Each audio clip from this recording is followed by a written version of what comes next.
एक बार की बात है कि एक घने जंगल में बंदर और बिल्ली रहते थे। दोनों में अच्छी दोस्ती थी, लेकिन बंदर चालाक और शरारती था, जबकि बिल्ली मासूम और सीधी सादी। एक दिन दोनों को जोर की भूख लगी।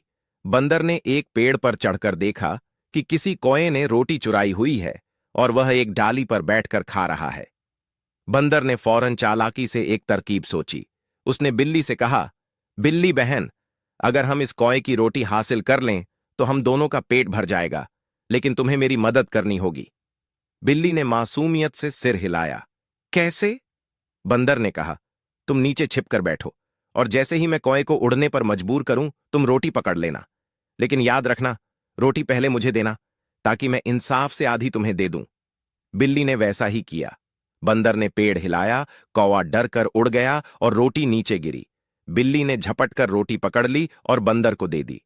बंदर पेड़ पर बैठा और कहने लगा, अब मैं इंसाफ से इसे आधा कर रहा हूं, लेकिन एक टुकड़ा बड़ा लग रहा है, मैं इसे थोड़ा सा खा लेता हूं। ऐसा कहते कहते वह सारा टुकड़ा खा गया और नीचे आकर मासूम शक्ल बनाकर बोला, माफ करना बिल्ली बहन, नाप तौल करते करते सारी रोटी खा गया।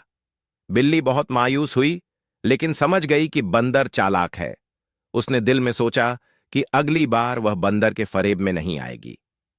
सबक: इस कहानी से हमें यह सीखने को मिलता है कि चालाकी और धोखा देने वालों से होशियार रहना चाहिए, वरना नुकसान सिर्फ सीधे साधे लोगों का होता है।